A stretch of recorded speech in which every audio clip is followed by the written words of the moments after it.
小淵沢オリーブチャペルの皆さん、おはようございます。そして動画をご覧の皆さん、はじめまして。平と言います。今回はこのような機会を与えてくださったこと、本当に嬉しく思っています。紹介してくれた矢崎風花さん、本当にありがとうございます。私は普段シンガーソングライターとしてライブハウス、ライブバー、いろんな喫茶店でも歌えますし、全国津々浦々いろんなところで活動しています。生まれは滋賀県です。小さな教会の牧師家庭で育ちました。なかなか教会とかそういうところで歌う機会がないので、今日はなんか家に帰ってきたようなちょっとした気恥ずかしさみたいなこともあるんですけれども、でもやっぱり嬉しいなと思います。実は、この2月2022年2月、私は39歳を迎えます。サンキューってやってるんですけれども、すごい素敵な年齢だなと思います。一生に1回だけしかない39歳という年、もうたくさんのありがとうを届けに行きたいなと思ってるんです。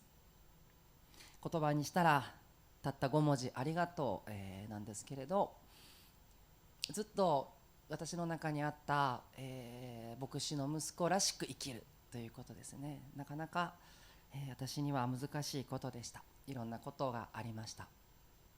どうしても生まれてきたことをですね、きっと神様はこんな風に生きることを望んでなかったんじゃないかなって自分を責め続ける日々がたくさん長くありました。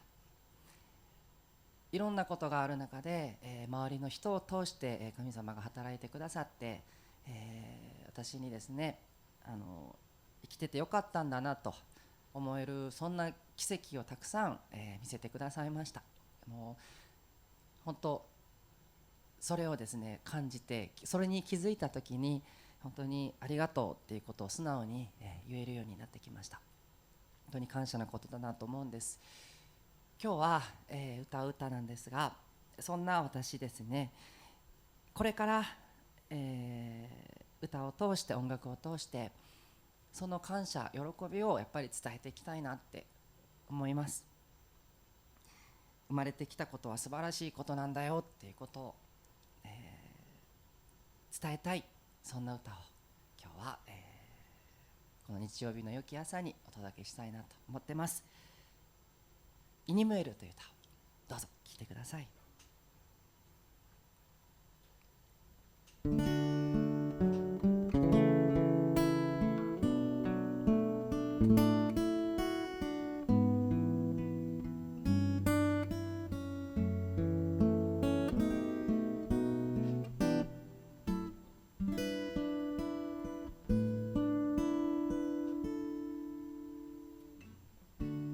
明日もきっといい日になると、世界は美しいと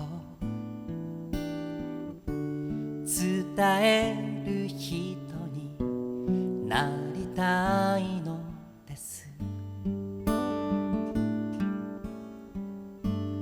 いいところも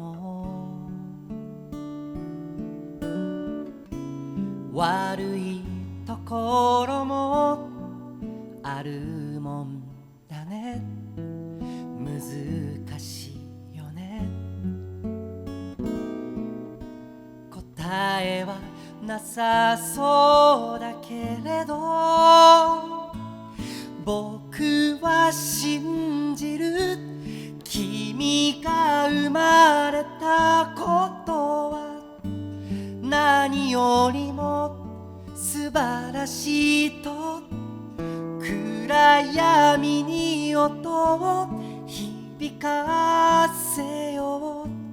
君は誰かの最高傑作と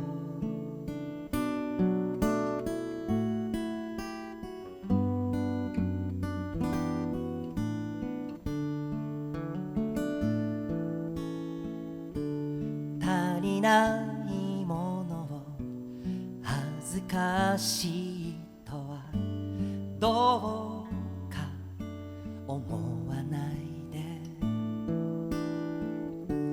きっと誰かと似てるはずだよ。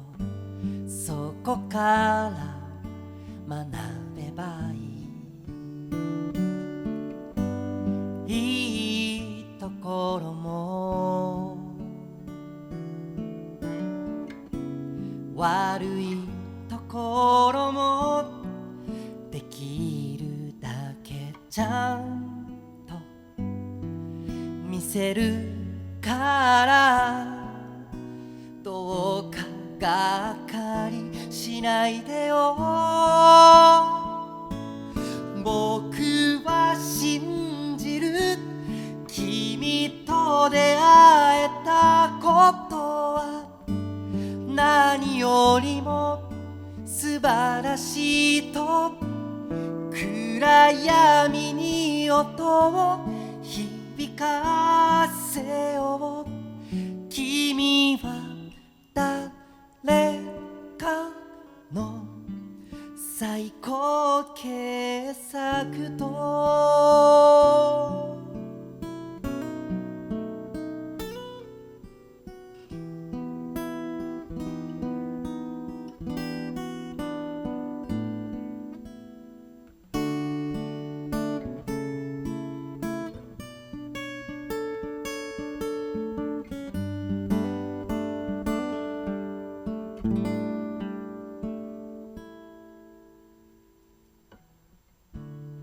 明日もきっといい日になると、世界は美しいと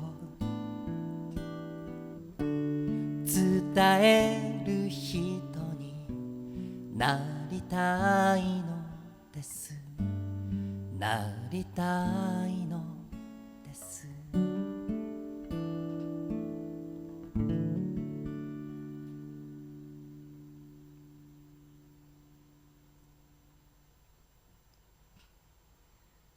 また皆さんとお会いできる日を本当に心から楽しみにしています。